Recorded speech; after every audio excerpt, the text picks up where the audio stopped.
Falcon and the Winter Soldier is here, MCU fans, and I wanted to give my raw reaction after just watching the first episode. And so yeah, that's what this is. Spoiler warning!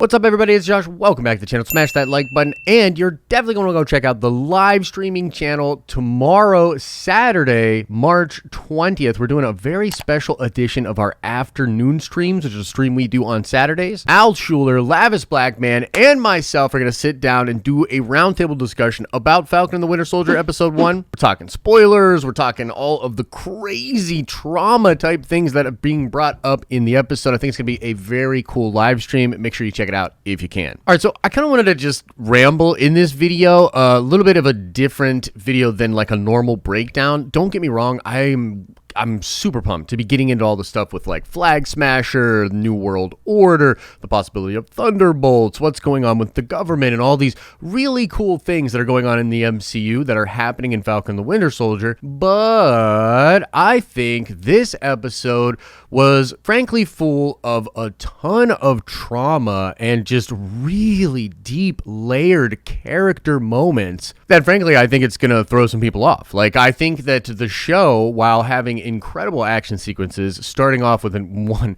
in particular that was just so cool, shows Sam using his abilities in such a unique and interesting way. But also, I mean, you just can't deny that the majority of this episode is dialogue, character moments, and a lot of emotional, traumatic things being talked about by the characters. I think the best way I want to say is that the show is mature. This is where the fun begins. No, not that kind of mature. I'm talking about just mature in its themes. The themes of the show are modern, mature, and I think really do deserve a lot of unpacking and discussion. So that's what I'm going to focus on in this video, is basically the trauma of the world that we're in the post-Blip era in the MCU, and also the trauma that Sam and Bucky are personally going through. It's pretty interesting. Now, right away, we're given this stage set of the new MCU in the post-Blip world, in which there's just a bunch of paranoia, man.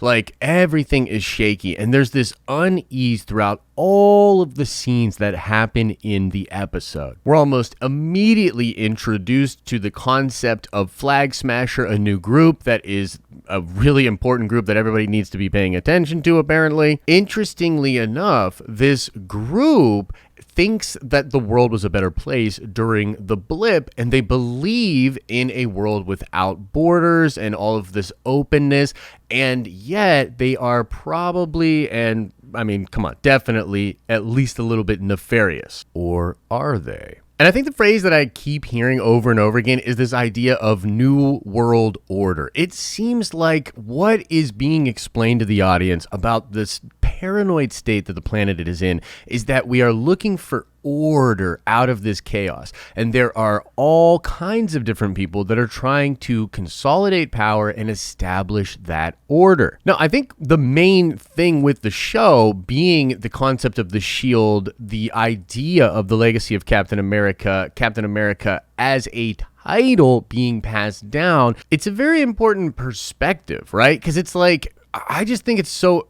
interesting that Sam is dealing with, on a very personal level, his I guess reluctant hero situation and not wanting to step into the legacy of Steve, and him personally being caught up in that.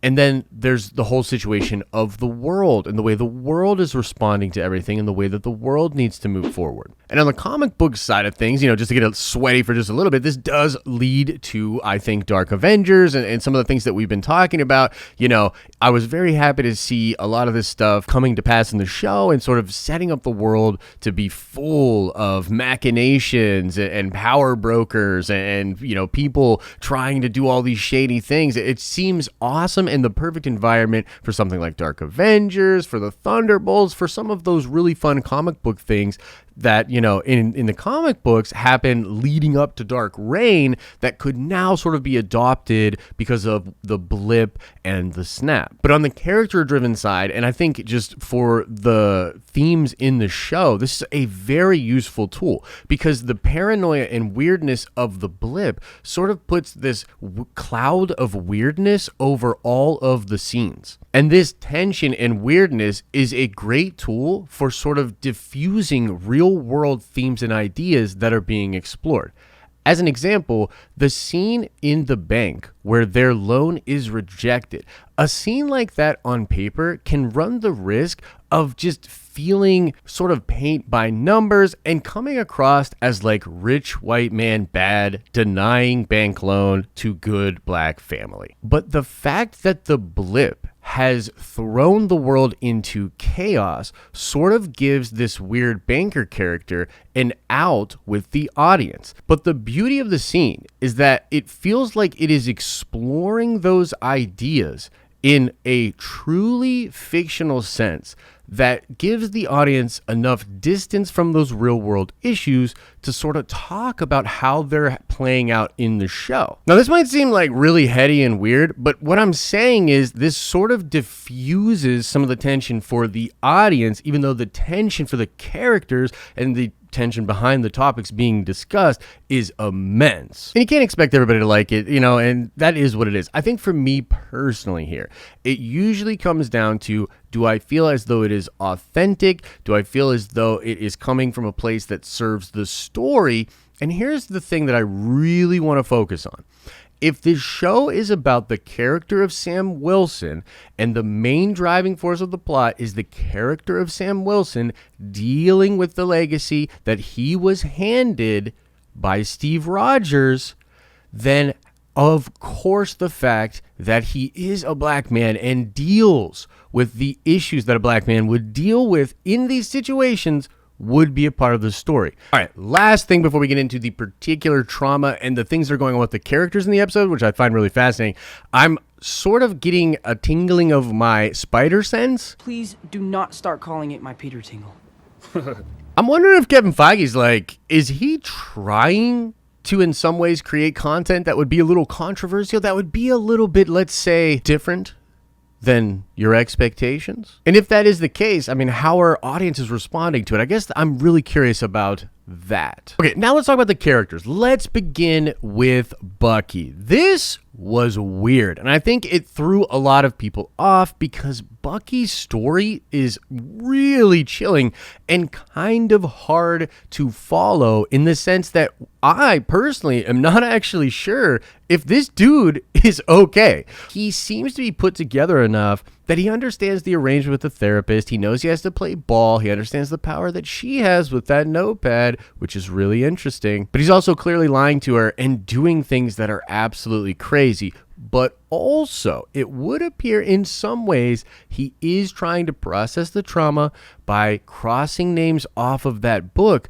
but in a different way than he was tasked to do that before. He's trying to make amends. And we see a little bit of this play out, but the main theme of episode 1 with Bucky all has to do with the older Asian man that he has befriended. And at first, I didn't fully grasp what was going on with this plot, but it became pretty obvious that this was a person who had a son, and that son had seen the Winter Soldier commit an assassination. We see this play out in the show. It's a really awesome action scene. Really, really dug it. But essentially, we come to find out that Bucky killed this older Asian man's son, and he's been hanging out with this older Asian man, trying to help him, trying to alleviate his grief, and trying to find the strength to be able to admit that he was the one that killed his son. And this was weird and chilling. And Bucky's entire situation here, including the date he did with the young lady, all of it. It just has a very weird vibe to it.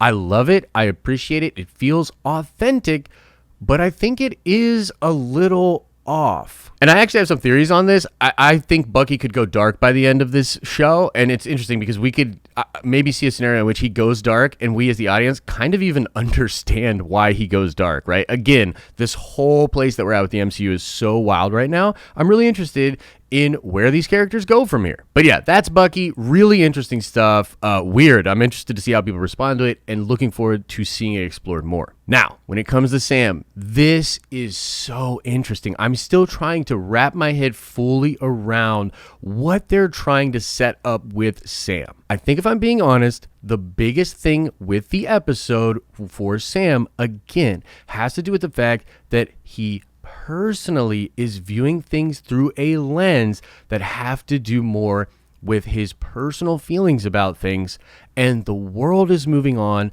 understanding and reacting to things like symbols and legacy.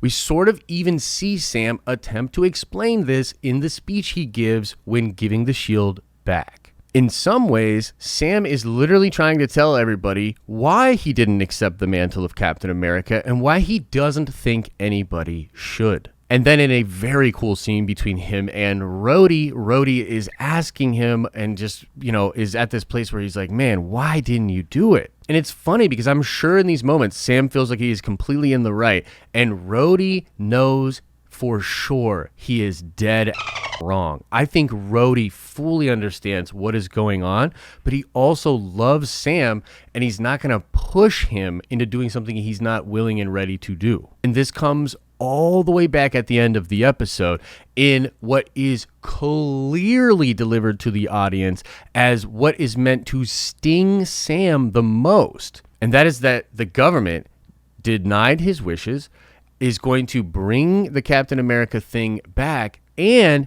has created a whole sort of circus around it. And there's this just atypical looking white dude that is now going to be Captain America. And look, I can only speculate and just talk about honestly how I was feeling, how Sam could be feeling as a character, right? But I think part of the real sting there is Sam has to sort of understand, and I think that you're going to see this play out, that like if you want to be truly and fully a leader and really step into being a symbol, your own personal gripes with things become less important. Part of suffering for being a leader and holding a mantle and a legacy is putting aside your own sort of personal quabbles with what it all means and understanding the bigger picture. And I think that's what Rhodey was kind of trying to explain to him. And I think the way the end of the episode is delivered is meant to sting Sam in a way where he needs this wake-up call and understand that he messed up, that he was given that shield by Steve Rogers, and him not accepting that has now caused a lot of things that are going to damage things. And that is in some ways Sam's fault.